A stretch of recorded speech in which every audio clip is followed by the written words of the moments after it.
Isaiah Washington stood calmly as two security guards escorted him off the first-class cabin. "You've made a $700 million mistake today," he stated quietly.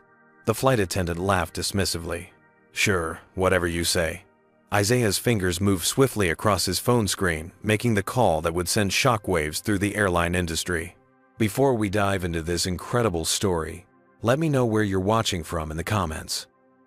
Hit that like button if you've ever witnessed discrimination in the travel industry, and subscribe to catch more stories of justice and accountability.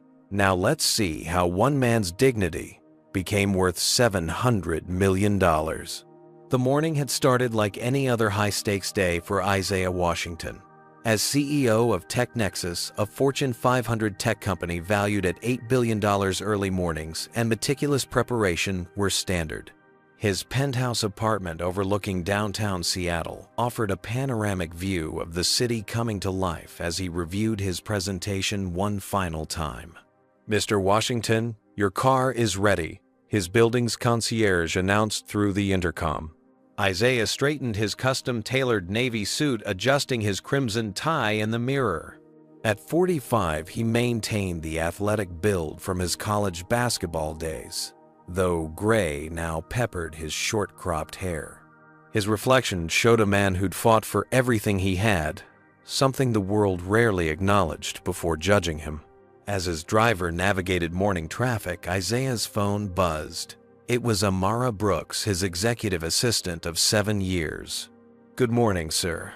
Just confirming that Takeda Corp representatives landed safely last night. They'll meet you at the New York office at 4 this afternoon Eastern Time." "Thanks, Amara. Any last-minute changes to the presentation?" "No, sir. Research and development finalized the clinical trial results. The Japanese market potential looks even better than our initial projections." Isaiah nodded to himself. This $700 million deal would bring TechNexus's breakthrough AI diagnostic technology to Asian markets, potentially saving thousands of lives while boosting quarterly earnings by 22%. As the only Black-owned major tech company specializing in healthcare AI, this international expansion would cement his legacy.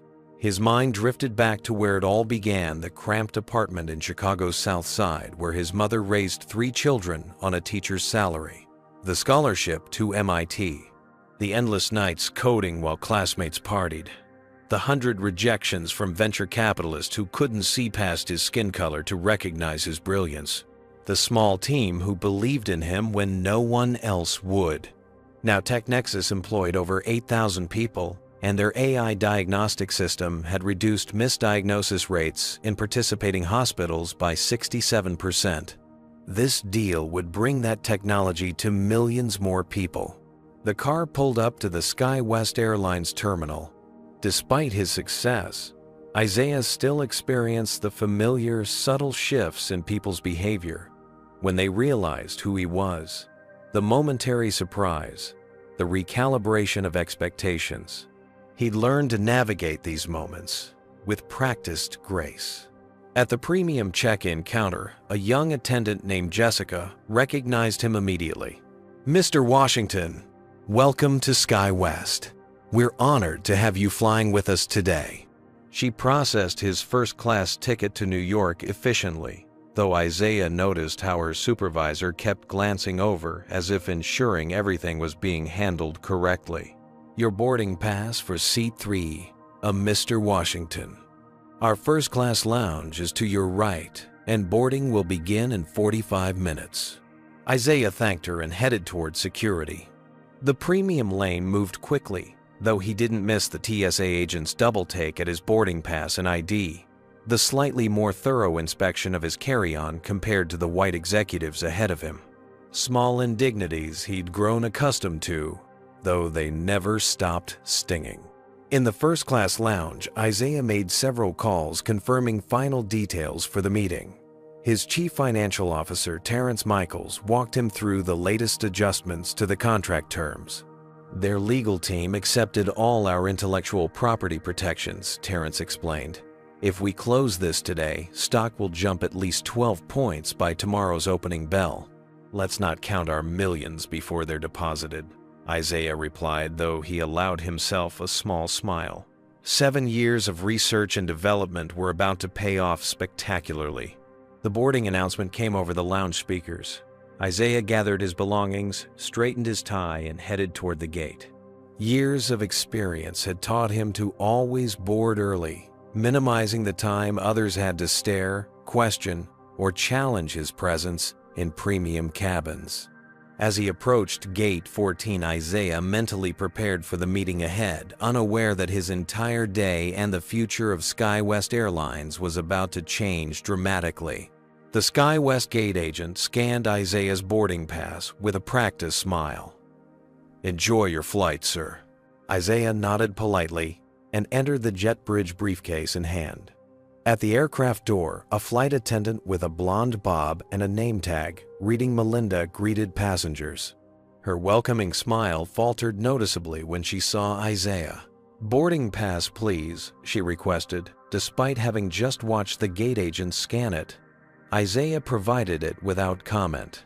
"First class is to your left," she said after studying it longer than necessary, her tone implying she found this surprising.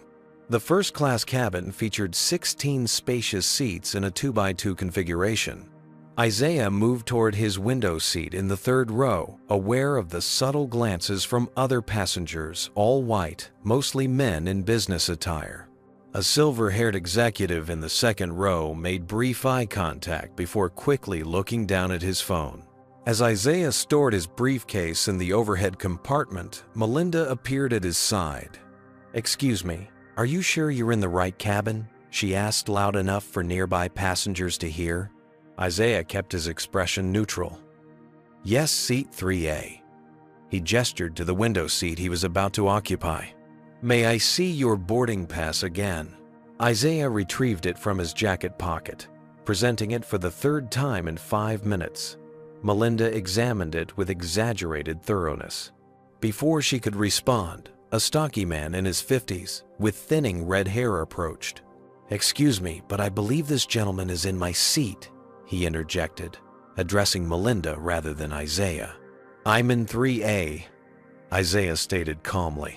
"Well, that's odd," the man replied with a forced chuckle, "because I'm Bradley Thompson and I have a boarding pass for 3A. He presented his boarding pass to Melinda, completely ignoring Isaiah.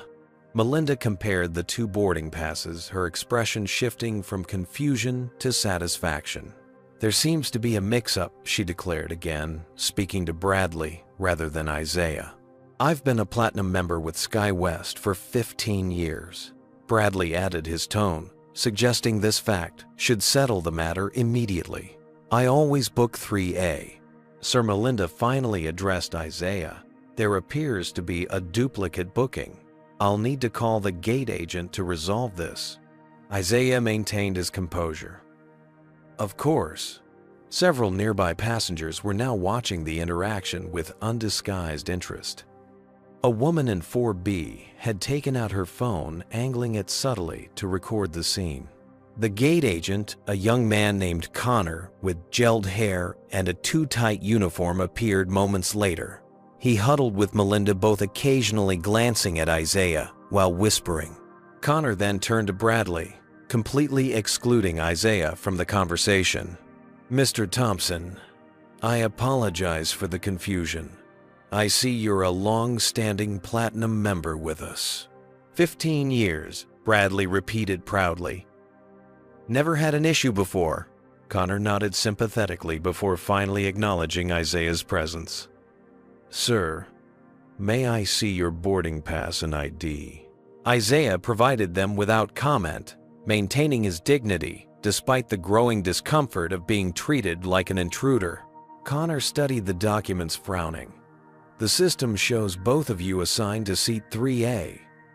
This occasionally happens with last-minute bookings. I booked this flight 3 weeks ago," Isaiah stated, "and I've had my reservation for months." Bradley countered his tone, suggesting Isaiah must be mistaken or lying. The whispers among other passengers grew. A businessman across the aisle muttered something about upgrading everyone these days. A woman in the first row shook her head disapprovingly. "Let me check something in the system," Connor said, stepping away with Melinda. Isaiah remained standing in the aisle, conscious of being the only black person in the cabin, feeling the weight of every stare. Bradley had already placed his briefcase on seat 3A, claiming it non-verbally. The aircraft's captain, a tall man with silver-streaked hair and a name tag reading Raymond, emerged from the cockpit, apparently alerted to the situation. "What seems to be the problem?" he inquired, his gaze moving between the parties involved. Melinda quickly explained the duplicate booking. Isaiah noticed how she emphasized Bradley's platinum status while describing Isaiah only as this gentleman claiming the same seat. "I'm also a platinum member," Isaiah stated, evenly retrieving his membership card from his wallet. "I've been flying SkyWest for business weekly for the past 5 years. Captain Raymond examined Isaiah's card and boarding pass with more objectivity than the others had shown. For a moment it seemed he might approach the situation fairly. "I understand the confusion," Raymond said. "Unfortunately, we need to resolve this quickly to maintain our departure schedule." "I have an important business meeting in New York," Bradley interjected. "Can't miss it." "I also have critical business in New York," Isaiah countered. Captain Raymond glanced between them, then made a decision. "Mr. Thompson, since you've been a member for 15 years, we'll honor your seat assignment."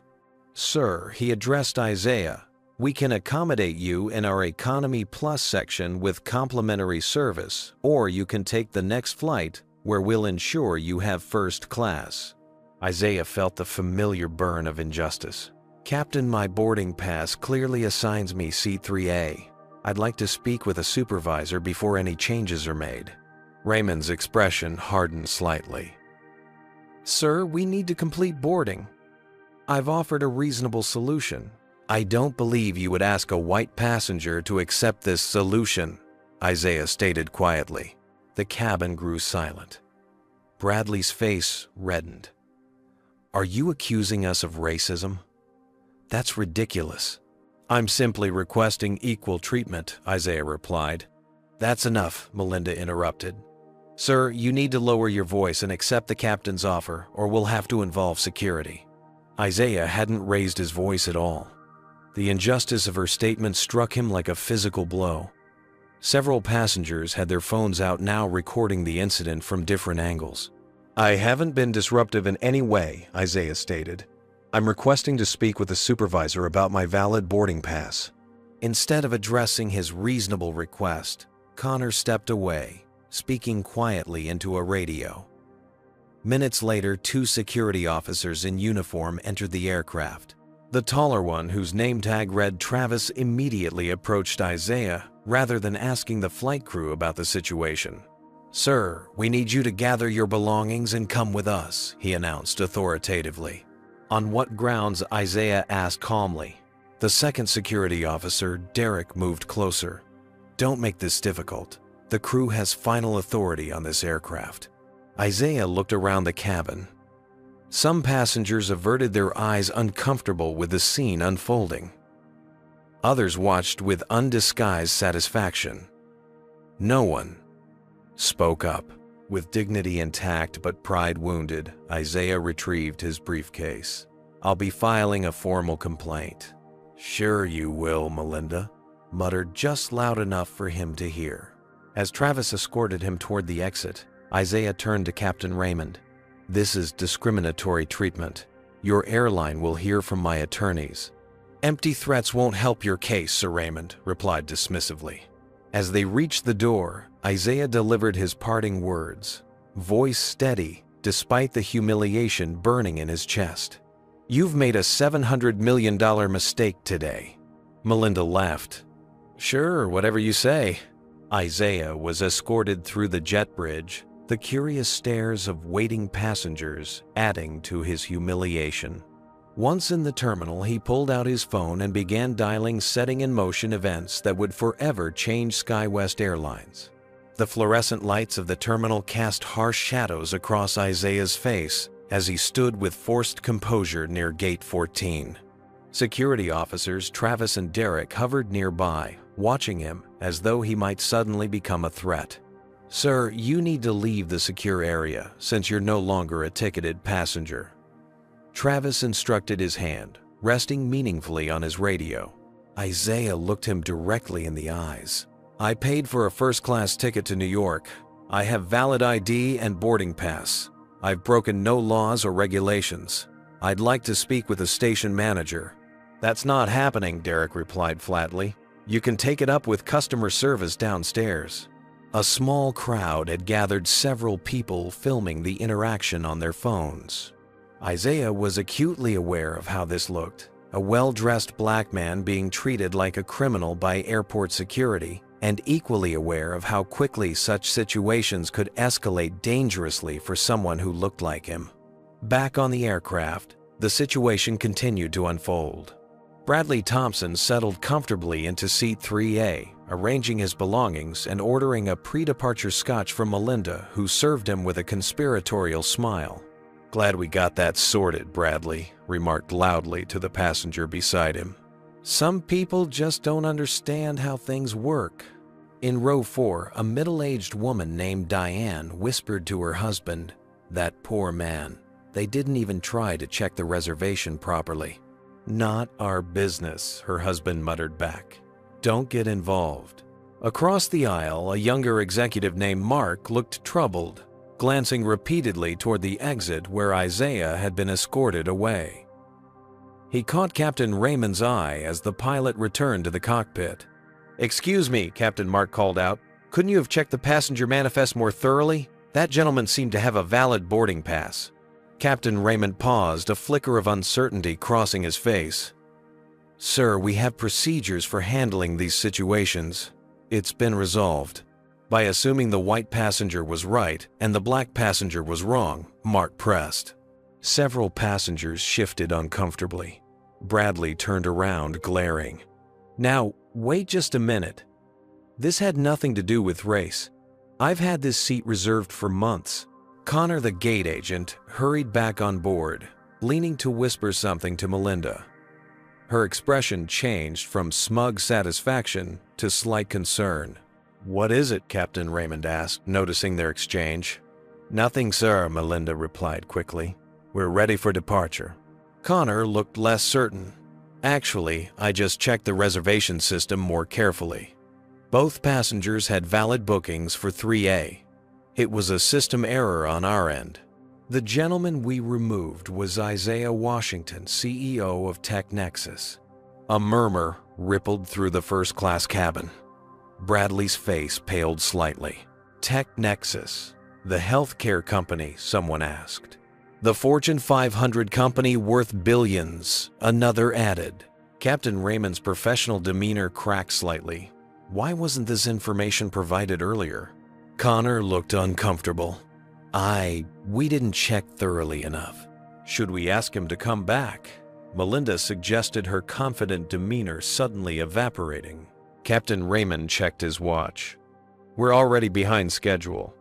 Document the incident and file a report. Customer relations can handle it after we arrive in New York."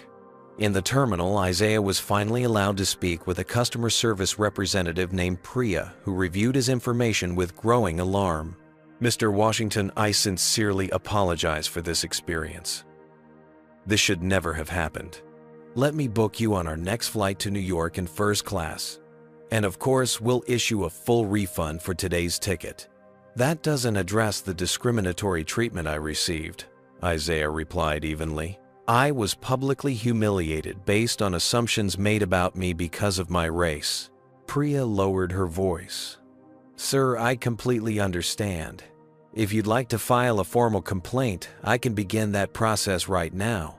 "I'll be doing more than filing a complaint," Isaiah stated, pulling out his phone again. "I need to make several calls. When is your next flight to New York?" "There's one departing in 90 minutes, sir. I can confirm you in first class right away." As Priya processed the new booking, Isaiah stepped away to make his first call. Travis and Derek had retreated to a respectful distance but continued watching him warily. Meanwhile, Flight 1523 to New York pushed back from the gate, its passengers unaware that the incident they had just witnessed would soon become national news and send shockwaves through the airline industry. Bradley Thompson sipped his scotch, already putting the unpleasant encounter behind him.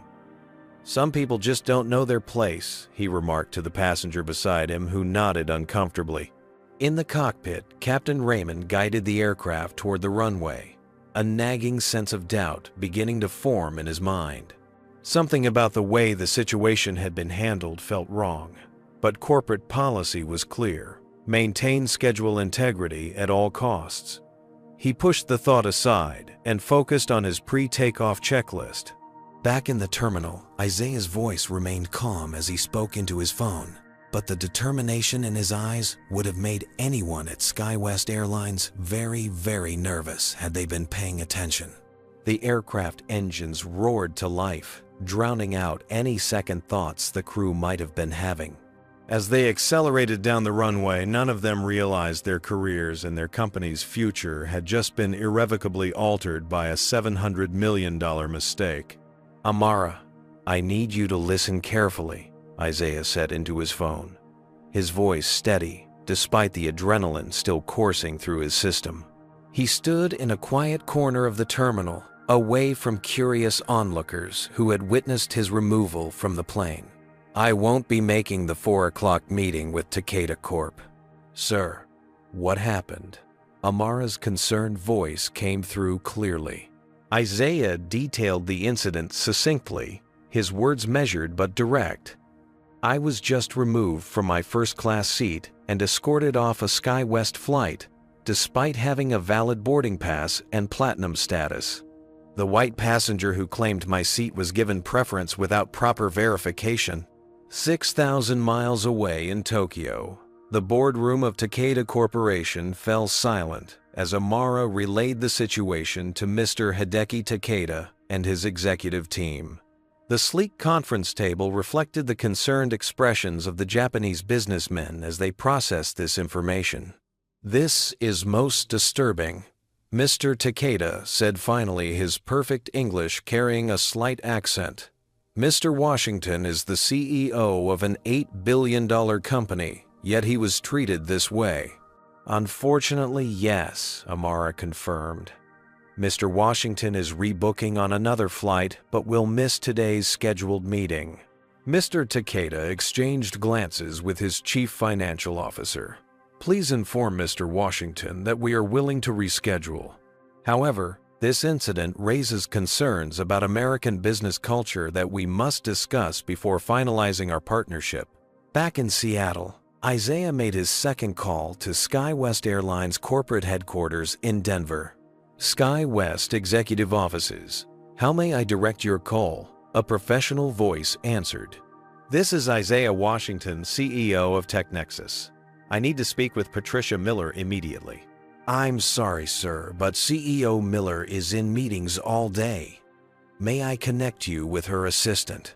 "This is an urgent matter involving discriminatory treatment I just experienced on your airline. I need to speak with someone in authority now." After several transfers and minutes of hold music, Isaiah was connected to Gregory Phillips, Vice President of Customer Relations. "Mr. Washington, I understand there was an issue with your flight today." Gregory began his tone, suggesting this was a routine customer complaint. "I'd be happy to arrange compensation for your inconvenience." "Mr. Phillips, what happened today goes far beyond an inconvenience," Isaiah replied, his voice ice cold. "I was publicly humiliated and discriminated against by your staff who made assumptions based on my race rather than properly verifying my valid first-class booking. I assure you, sir, SkyWest does not discriminate." "Save the prepared statement," Isaiah interrupted. "I'm not interested in platitudes, or miles, or vouchers. I'm calling to inform you that as a result of today's incident, I will be postponing a $700 million international deal that I was flying to New York to finalize." Gregory's tone shifted immediately. "$700 million, I don't understand how that relates to..." The Japanese executives I was meeting are now questioning whether to partner with an American company after learning how your airline treated me. Additionally, I've instructed my legal team to prepare for action against SkyWest for racial discrimination." Silence hung on the line for several seconds. "Mr. Washington, perhaps we should discuss this matter directly with CEO Miller. Let me see if I can reach her immediately." "You do that," Isaiah replied. "Meanwhile, I suggest you check social media." The incident was filmed by multiple passengers. As if on cue, Isaiah's phone buzzed with a news alert. "Breaking: Black Fortune 500 CEO removed from first class, while white passenger takes his seat. Number SkyWest racism trending." In the terminal, Isaiah made his third call to his chief legal counsel, Serena Richardson. "Serena, I need a full team mobilized. I've just experienced textbook discrimination on SkyWest Airlines, and I want to pursue every available legal avenue." Have you ever been in a situation where you were judged based on your appearance rather than your credentials? Comment 1 if you've experienced discrimination while traveling. Like this video if you believe corporations should be held accountable for discriminatory practices, and subscribe to see more stories of justice and accountability. What would you have done in Isaiah's position? Would you have quietly accepted the solution offered by the airline, or stood your ground? Let's continue this story and see the massive consequences that followed one airline's $700 million mistake. Patricia Miller's corner office on the 20th floor of SkyWest Denver headquarters offered a stunning view of the Rocky Mountains, but she had no time to appreciate it. Her phone hadn't stopped ringing for the past hour. "How bad is it?" she demanded of Marcus Jenkins, her chief communications officer, who had rushed in without knocking. Marcus placed his tablet in front of her, displaying a real-time stock ticker. SkyWest shares had opened at $83.47 that morning. They now hovered at $71.22 and continued falling. "We've lost over 12% already," he reported grimly. The video from the plane has gone viral. 3 million views in the past hour alone. Every major news outlet is picking it up. Patricia clicked through the news coverage on her monitor. Headlines screamed across the screen. "Black CEO humiliated SkyWest kicks Fortune 500 executive off flight flying." While black, Isaiah Washington of TechNexus removed from first-class SkyWest stock in free fall as discrimination video goes viral. "Where's our statement?" Patricia demanded, pushing back her perfectly styled silver bob. "Legal is still reviewing it. They're concerned about admitting liability." "I don't care. Get something out now. We're hemorrhaging value by the minute." As if to emphasize her point, the stock ticker updated $70.58. Down the hall, the SkyWest social media team was drowning in a tsunami of negative comments. The hashtag number SkyWest racism had become the top trending topic worldwide, with celebrities, politicians, and business leaders all weighing in. "We've got another problem," Alicia from the social media team reported to her manager. "People are digging up past incidents. There's a thread compiling dozens of discrimination complaints against us from the past 5 years." In New York, Bradley Thompson exited the aircraft with a strange feeling in his stomach. The whispers and glances from other passengers had continued throughout the flight. As he turned on his phone, it exploded with notifications. "Bradley, are you the man in this video?" Read a text from his boss, accompanied by a link to the viral footage. Bradley's throat went dry as he clicked the link and watched himself claiming Isaiah Washington's seat. The comments below were merciless, with internet sleuths already identifying him by name. "I didn't know who he was," Bradley muttered to himself, panic rising. "How was I supposed to know?" Meanwhile, in Seattle, Melinda and Connor had been summoned to separate meetings with human resources. Both sat nervously in waiting areas, watching their phones light up with messages from colleagues who had seen the video. "I was just following procedure," Connor repeated to himself, trying to calm his racing heart. The captain made the final decision, not me. Back on the original flight now, halfway to New York, Captain Raymond sat in stunned silence during his break, watching the video of the incident from a passenger's social media post. Seeing it from this perspective made him deeply uncomfortable. The bias in how the situation was handled appeared obvious now. Why hadn't he insisted on properly checking both reservations? Why had he so quickly assumed Bradley was in the right? His co-pilot Anthony glanced over. That's going to be a PR nightmare for the company. Raymond nodded silently, a sickening realization dawning he would forever be associated with this incident. 22 years of exemplary service potentially erased by one poorly handled situation. In a luxury hotel in downtown Seattle, Isaiah Washington was finally settled in a suite, preparing for a video conference with the Takeda executives. His new flight to New York wouldn't depart for several hours, forcing him to conduct this critical meeting remotely. Mr. Takeda, I sincerely apologize for the change in plans. Isaiah began as the video connection stabilized, showing the Tokyo boardroom. Mr. Washington, no apology is necessary, Hideki Takeda replied formally.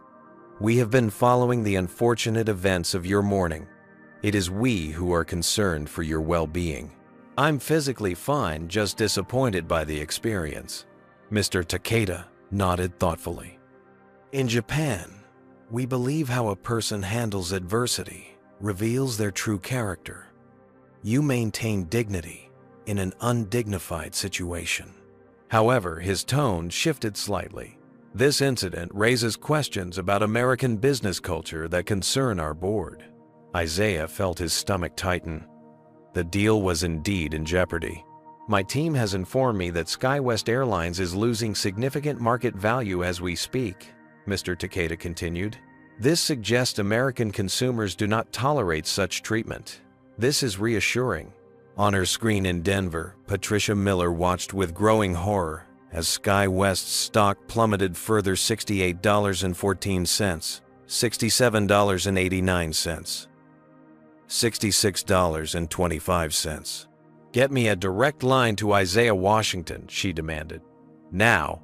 We've tried, ma'am, her assistant replied nervously. His office says he's in meetings and unavailable.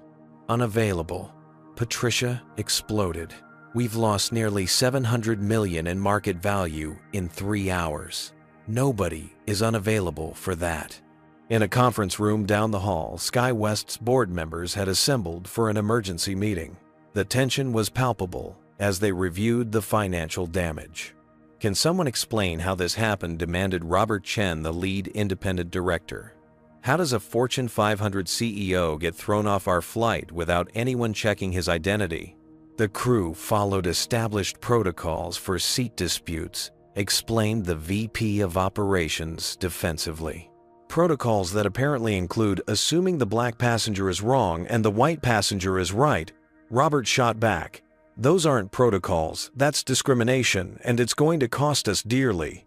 As if to punctuate his statement, a notification appeared on the room's main screen. SkyWest's stock had dropped below $65 per share, representing a market value loss of over $700 million since opening bell. Back in Seattle, Isaiah concluded his video conference with Takeda Corp. The Japanese executives had agreed to postpone their final decision on the partnership for 1 week, not the outcome Isaiah had hoped for, but not an outright rejection either. As he ended the call, Isaiah's phone lit up with new notifications. The story had reached international proportions.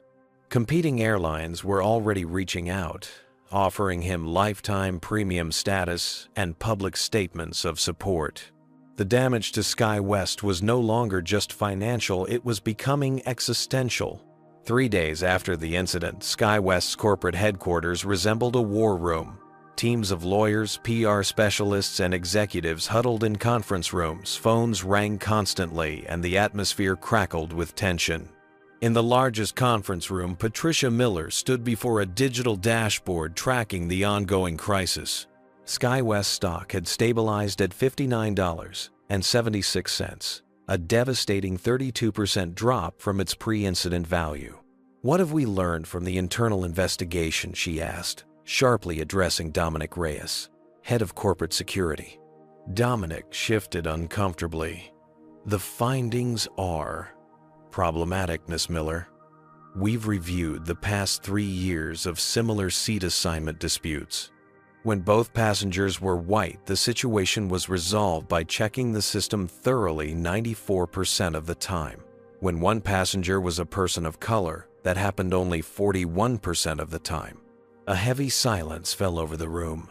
"There's more," Dominic continued reluctantly. "We found 73 formal complaints alleging racial discrimination filed against SkyWest in the past 5 years. 68 were resolved with standard compensation packages and NDAs. 5 are still pending." "Why wasn't I informed about this pattern?" Patricia demanded, her face flushing. Janet Myers, the chief legal officer, spoke up. "The complaints were handled at the customer relations level. They never reached executive review because individually they were classified as routine customer service issues." "Routine?" Patricia repeated incredulously. "There's nothing routine about discrimination. The system was designed to resolve complaints quickly and quietly," Janet admitted. "In retrospect, we should have been looking for patterns." Across the country in New York, Isaiah Washington sat in the offices of Blackwell & Chen, one of the nation's top civil rights law firms. Serena Richardson, TechNexus's chief counsel, sat beside him as attorney Michael Blackwell outlined their legal options. "We have 3 avenues," Michael explained, gesturing to documents spread across the conference table. "First, a straightforward discrimination suit under Title II of the Civil Rights Act. Second, a class action approach. We've already been contacted by 36 other individuals claiming similar treatment by SkyWest. Third, a corporate harm claim given the impact on your Takeda negotiations." Isaiah considered these options thoughtfully. What's most likely to create systemic change at SkyWest and potentially other airlines? The class action would generate the most public attention and pressure for industry-wide reforms, Michael replied, but it would take years. Isaiah nodded, making his decision. "We pursue all 3 tracks simultaneously. This isn't about money, it's about ensuring no one else experiences what I did." Meanwhile, Bradley Thompson faced his own consequences. His employer, a multinational consulting firm, had placed him on administrative leave pending an investigation into whether his actions violated their code of conduct. His social media accounts had been flooded with angry messages forcing him to go private. Several clients had requested he be removed from their accounts. Sitting in his Manhattan apartment, Bradley stared at the email from SkyWest's legal team requesting a formal statement about the incident. The reality of his situation was finally sinking in. His casual entitlement had not only humiliated a respected CEO, but potentially implicated him in a major discrimination lawsuit. With trembling hands, he began typing his response, admitting something he hadn't even acknowledged to himself. He had deliberately created confusion about the seat assignment, assuming staff would automatically side with him over the billed time. Black passenger. Back in Seattle, Captain Raymond sat across from his union representative in a disciplinary hearing. The airline had stopped short of termination but was considering a 6-month suspension. "I should have verified both boarding passes properly," Raymond admitted, his voice heavy with regret. "In 22 years of flying, I've never made a mistake like this." "The company is looking for scapegoats," his union rep argued. "They're trying to deflect from their systemic issues by punishing individual employees." Raymond shook his head. "No, I made a choice in that moment. I saw a well-dressed black man being questioned, and I defaulted to assuming he was in the wrong without proper verification. That's on me." In Denver, SkyWest's board of directors had convened again. The mood was grim as they reviewed the legal department's assessment of their vulnerability. "The evidence suggests we will not prevail if this goes to trial." Janet Myers concluded her presentation. "Mr. Washington has declined our initial settlement offer of $5 million.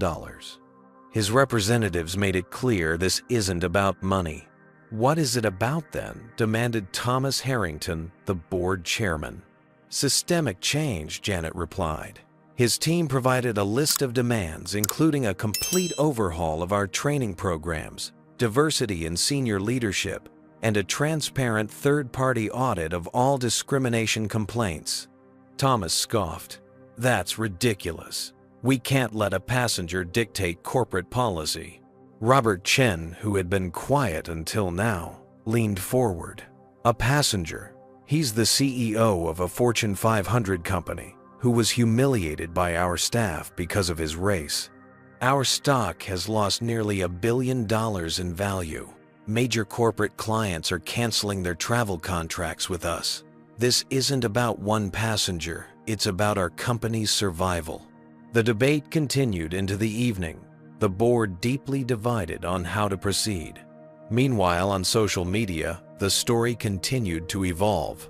New footage had emerged showing moments not captured in the original viral video, including Captain Raymond's dismissive response to Isaiah's discrimination concerns. More damaging was security footage from the gate area showing Isaiah being escorted away while maintaining perfect composure, contradicting SkyWest's initial statement that he had been disruptive and confrontational. Patricia Miller's team had attempted damage control, with a carefully worded apology published as a full-page advertisement in major newspapers.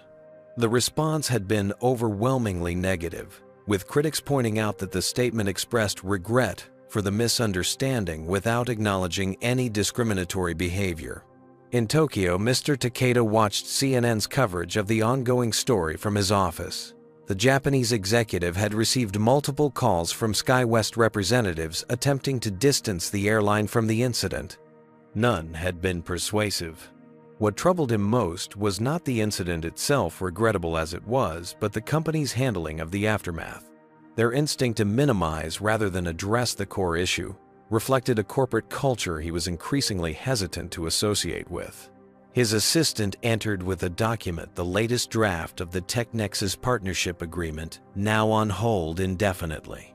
As the week drew to a close, Isaiah Washington convened his executive team to discuss the path forward. The incident had thrust him reluctantly into the spotlight as the face of corporate America's ongoing struggle with racial bias. "This isn't the platform I would have chosen," he told his team, "but it's the one I've been given." How do we use this moment to create meaningful change? Amara Brooks, who had been with him from the beginning, spoke up. "The Takeda deal isn't the only one affected. We've received calls from 5 other potential partners expressing concerns about American business culture after seeing what happened." Isaiah nodded thoughtfully. "Then perhaps this is about more than one airline or one incident. Maybe this is our opportunity to address something much bigger." As night fell across America, the story continued to unfold on screens large and small.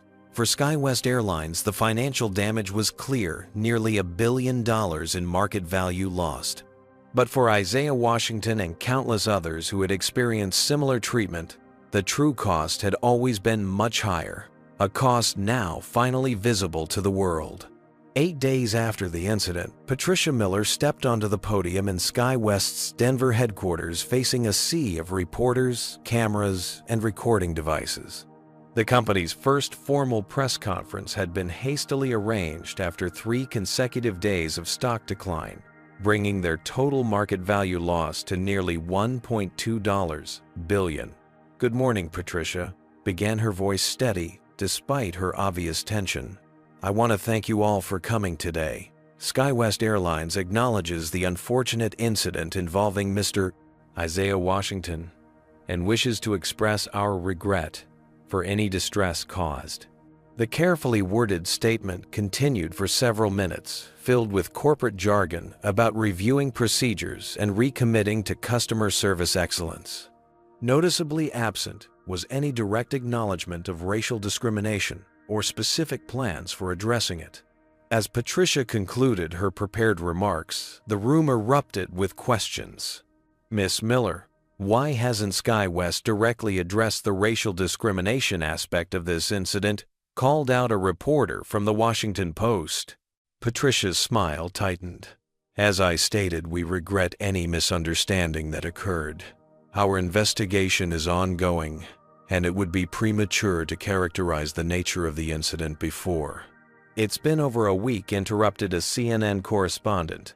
The footage clearly shows discriminatory treatment. Why is SkyWest reluctant to call this what it was? We take all allegations seriously, Patricia responded mechanically. SkyWest has a long-standing commitment to diversity and inclusion. A reporter from Black Enterprise magazine stood up. Yet your executive leadership team and board of directors are 93% white. How does that reflect diversity and inclusion? The press conference deteriorated further as Patricia's attempts to pivot to prepared talking points were repeatedly challenged by increasingly skeptical journalists. The final blow came when a reporter asked about Bradley Thompson's newly released statement admitting he had deliberately caused confusion about the seating, expecting staff to side with him. Patricia, unaware of this development, was visibly rattled. We haven't had the opportunity to review Mr. Thompson's statement. Next question, please.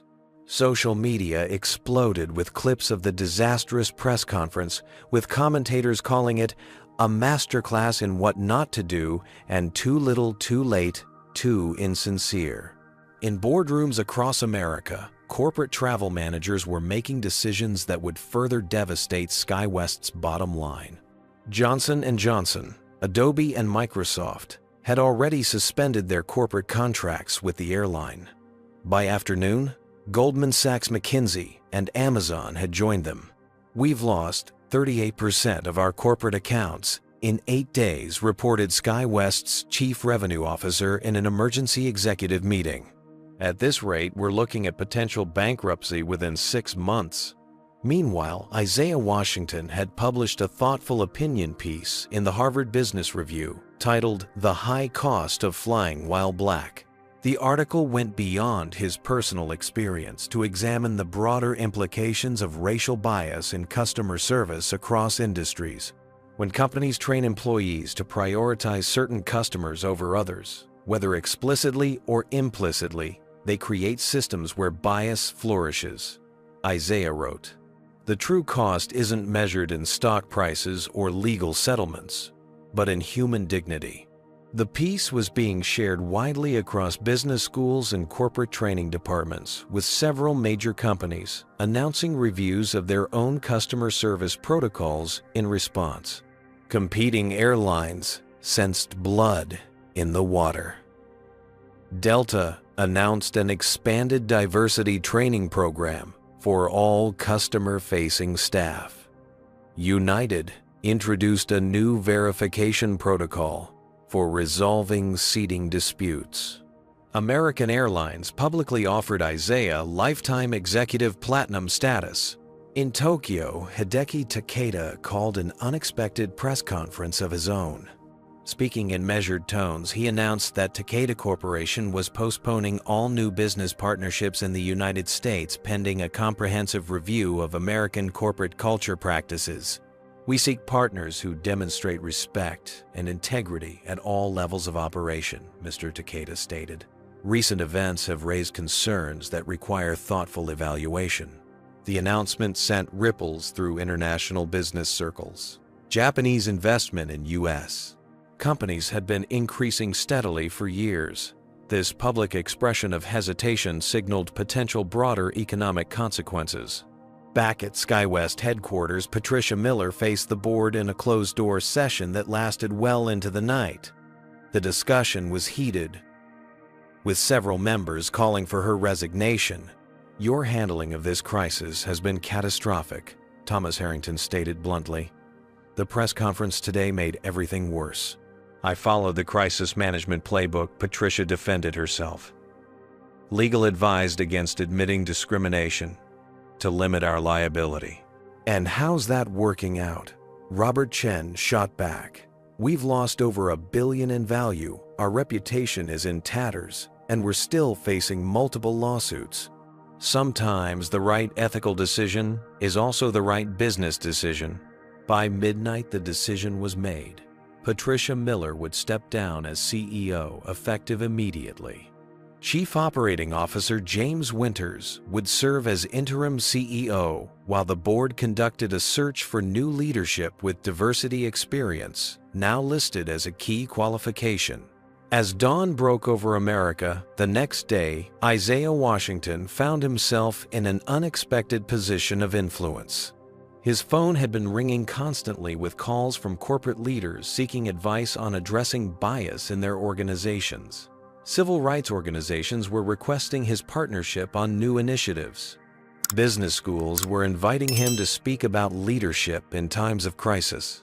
In his Seattle office, he reviewed the latest communication from SkyWest's legal team, a substantially revised settlement offer that included most of his demanded reforms. The airline was clearly desperate to resolve the situation before further damage occurred. "What do you think?" he asked Serena Richardson, who sat across from his desk, reviewing the same document. "They're giving us almost everything we asked for," she replied thoughtfully. "The independent audit of past complaints, the revised training programs, the diversity commitments in hiring. The only sticking point is their insistence on an NDA." Isaiah shook his head firmly. "No confidentiality agreements. That's how these issues persist. Silence protects the perpetrators, not the victims." Serena nodded in agreement. "I'll communicate that back to them. But Isaiah, we should recognize this is still a substantial victory. They're offering real structural changes." "It's only a victory if it creates lasting change," Isaiah replied. "Not just at SkyWest, but across the industry. That's the standard by which we should measure success." As they continued discussing, strategy news alerts appeared on both their phones. SkyWest stock had dropped another 7 points, following Patricia Miller's resignation announcement, bringing the total market value loss to approximately $1.4 billion. The $700 million mistake had doubled, then doubled again, and the full cost to the airline, to the industry, and to society was still being calculated. The conference room on the 42nd floor of Manhattan's SkyWest corporate offices had been prepared with meticulous attention to detail. Fresh flowers adorned the center of the polished mahogany table. Personalized leather portfolios sat at each place setting. Crystal water glasses caught the morning sunlight streaming through floor-to-ceiling windows. It was exactly 1 month after the incident, and SkyWest's leadership team awaited the arrival of Isaiah Washington and his representatives for their first face-to-face meeting. James Winters, the interim CEO, straightened his tie nervously. Beside him sat Janet Myers, Chief Legal Officer, Marcus Jenkins, Chief Communications Officer, and 2 newly hired executives, Dr. Vanessa Rodriguez, Chief Diversity Officer, and Terrell Banks, Senior VP of Customer Experience. "Remember, our goal today is resolution," James reminded his team quietly. "The board has authorized us to make significant concessions if necessary." The door opened and Isaiah Washington entered, accompanied by Serena Richardson, Michael Blackwell, and 2 additional attorneys. The tension in the room was palpable as introductions were made and everyone took their seats. Mr. Washington, James began first and foremost on behalf of SkyWest Airlines. "I want to express our sincere apology for the treatment you experienced on our flight last month. It was unacceptable, discriminatory, and contrary to the values we aspire to uphold." Isaiah nodded once, his expression revealing nothing. James continued, "We've prepared a comprehensive response to the concerns raised by your legal team." He slid a document across the table. "This includes a $20 million settlement implementation of all requested training reforms and a commitment to increase diversity in our leadership ranks by 40% within 18 months. Serena Richardson reviewed the document briefly before passing it to Isaiah. He glanced at it, then set it aside. "Mr. Winters," Isaiah said finally, "I appreciate the apology and the offer. However, I'm concerned that you're approaching this as a public relations problem rather than a human dignity problem." James shifted uncomfortably. I assure you, we take this very seriously. So seriously that your initial response was to offer me $5 million and a non-disclosure agreement, Isaiah interrupted. So seriously that your former CEO couldn't bring herself to use the word discrimination in her press conference. So seriously that it took the loss of $1 billion in market value before meaningful change became a Dell-die priority. The SkyWest executives exchanged glances. Janet Myers leaned forward. Mr. Washington, we understand your frustration. The offer before you represents one of the largest discrimination settlements in aviation history. We're prepared to implement substantial reforms, with confidentiality clauses that ensure the details remain private. Isaiah noted, flipping to the relevant page. That's not acceptable. Standard practice in settlements of this nature, Janet began. That standard practice is precisely why these incidents continue to occur. Isaiah interrupted firmly. Silence protects institutions, not individuals. I won't sign any agreement that prevents full transparency about what happened and how it's being addressed. The room fell silent as the implications of his position sank in. Without an NDA, SkyWest couldn't control the narrative around the settlement or reforms. What exactly are you proposing, Mr. Washington? James asked carefully. Isaiah placed his own document on the table. A public commitment to structural change, no confidentiality provisions, independent oversight of implementation, and most importantly, accountability for those involved. Not just the flight attendants and gate agents, but the leadership that created a culture where such treatment was acceptable. As the SkyWest team reviewed his counterproposal, the door opened again unexpectedly. Everyone turned to see Captain Raymond entering the room, followed by Mr. Hideki Takeda and two of his executive team members. I apologize for the interruption, Captain Raymond said, looking directly at Isaiah. I requested to be here today. I need to say something that can't be said through lawyers or press releases. James Winters looked bewildered. Captain Raymond, this is a closed meeting. I don't recall. I invited him, Isaiah stated simply. And Mr. Takeda's presence was my suggestion as well. I believe it's important for all parties affected by this incident to be part of the resolution. Captain Raymond stepped forward, visibly nervous but determined. Mr. Washington, I've been a commercial pilot for 22 years. I've prided myself on professionalism and fairness. But when I reviewed the videos of our interaction, I was forced to confront an uncomfortable truth. I made assumptions based on your race. I failed in my duty as captain to ensure all passengers were treated with equal respect and dignity. The room was silent as Raymond continued, his voice gaining strength. I could blame company policy or time pressure, but the truth is simpler and harder to face. I saw a situation involving a black man and a white man, and I defaulted to believing the white man. That's not who I want to be. Isaiah studied Raymond thoughtfully. I appreciate your honesty, Captain. It's rare for someone to acknowledge bias so directly. Mr. Takeda, who had been observing silently, now spoke.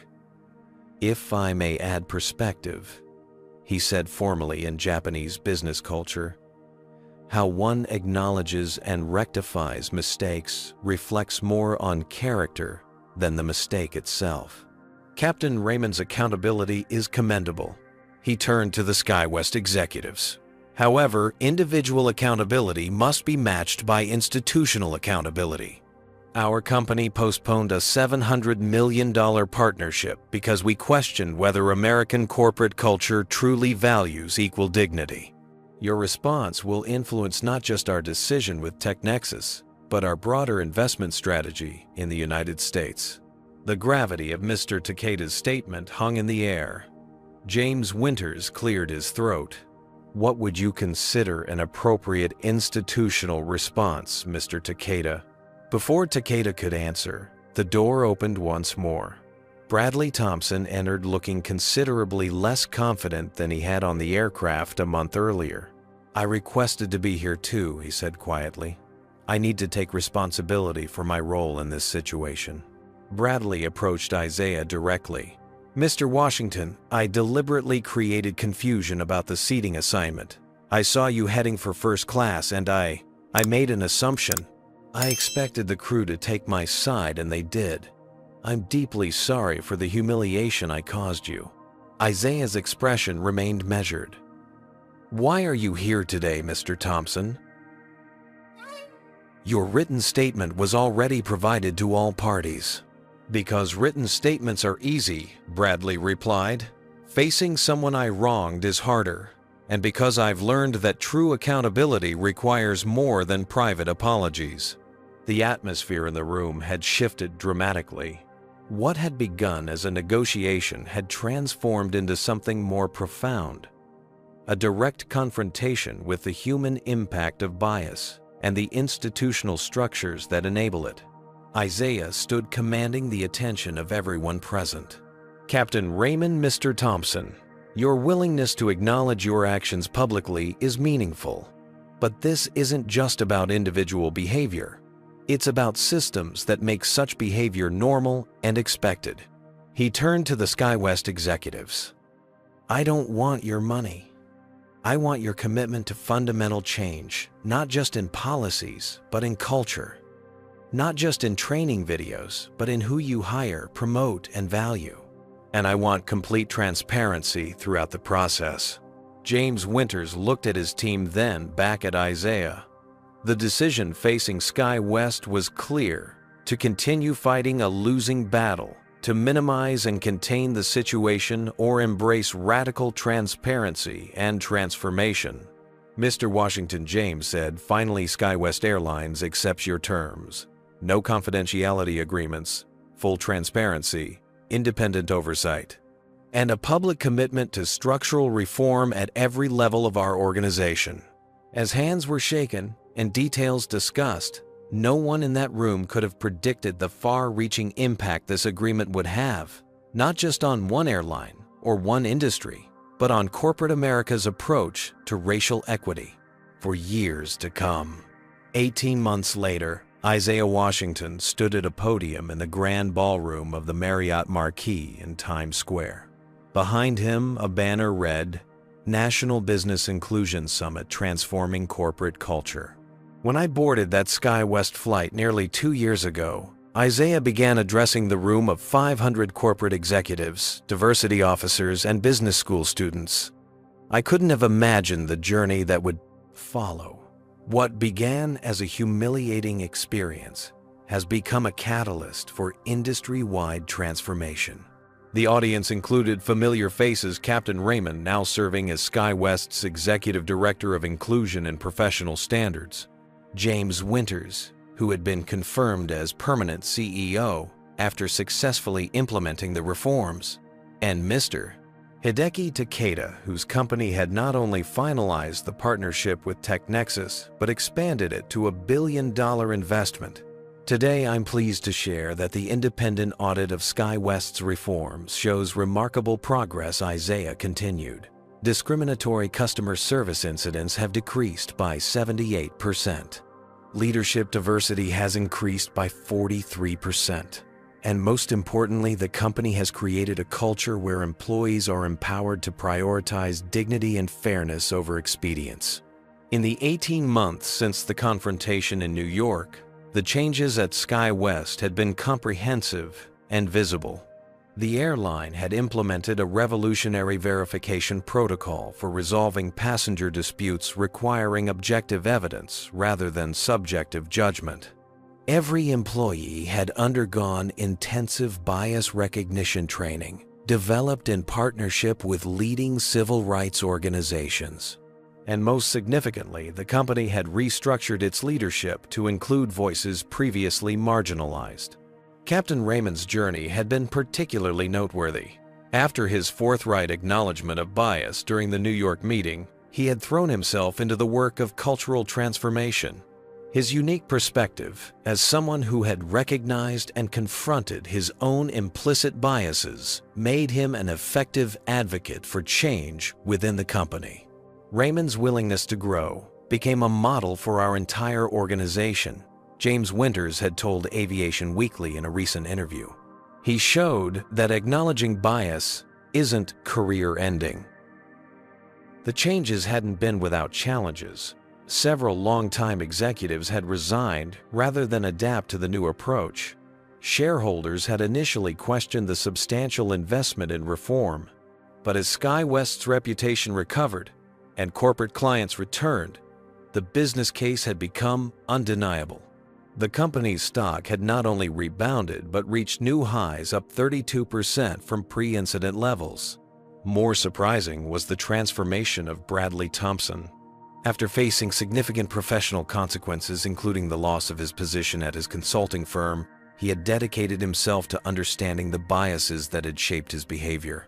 Today, he led workshops, helping white professionals recognize and address entitlement in corporate spaces. "My moment of public shame could have been my endpoint," Bradley told the audience during a panel discussion. Instead, it became the beginning of a journey toward genuine allyship.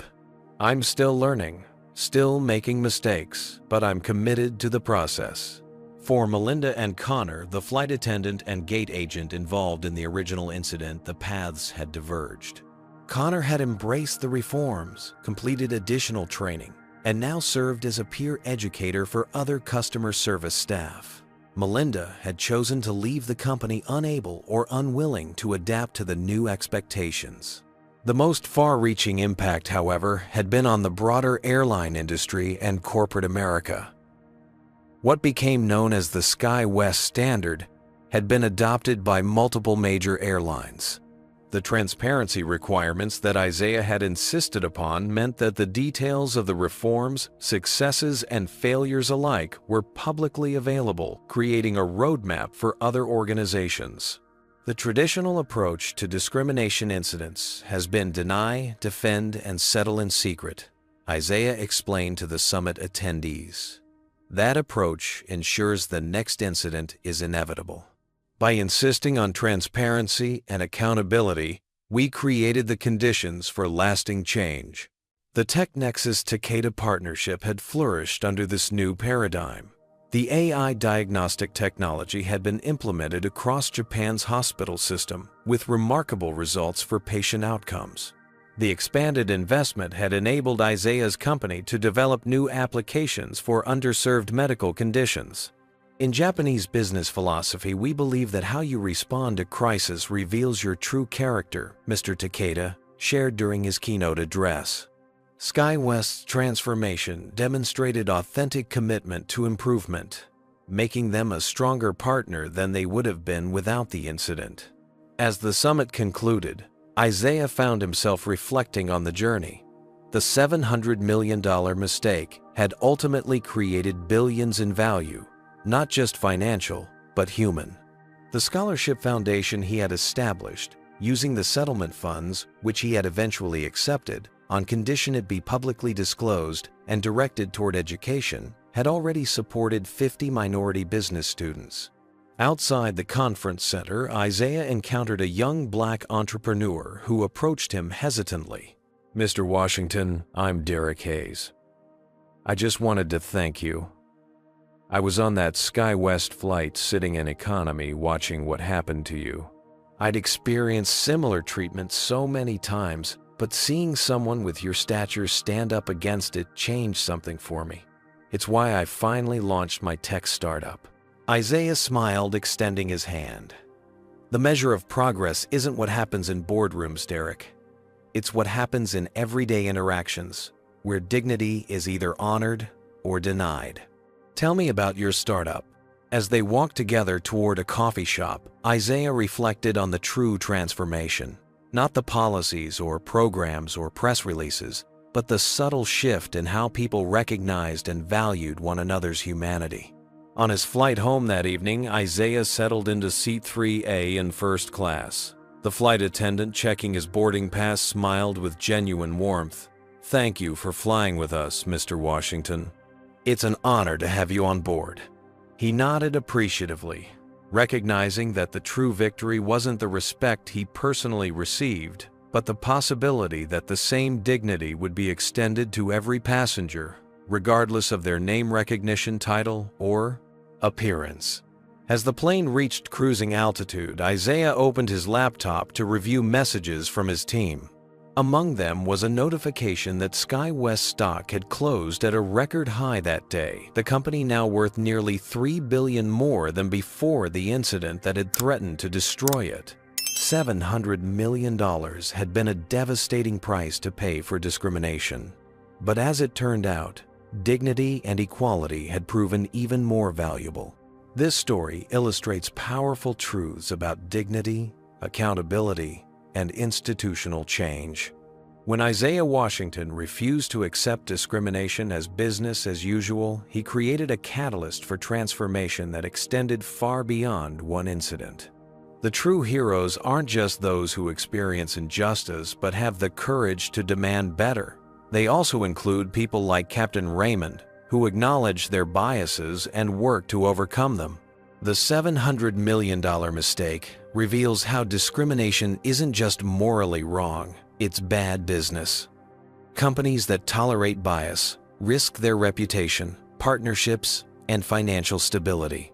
True leadership means addressing systemic issues rather than hiding behind legal settlements and NDAs. Perhaps most importantly, this story reminds us that change requires both individual accountability and institutional reform. One person standing firm against injustice can create a ripple effect, but lasting transformation happens when systems evolve to protect human dignity as their highest priority. Have you ever witnessed discrimination and wished you had spoken up? Share your experience in the comments below. If you believe businesses should prioritize dignity over expediency, hit that like button to show your support. Subscribe for more stories about justice, accountability, and transformation in today's world. Don't forget to share this video with someone who needs encouragement to stand up for what's right, even when it's difficult. Thank you for joining this important conversation together. We can create a world where everyone is treated with the respect they deserve, regardless of their appearance or background.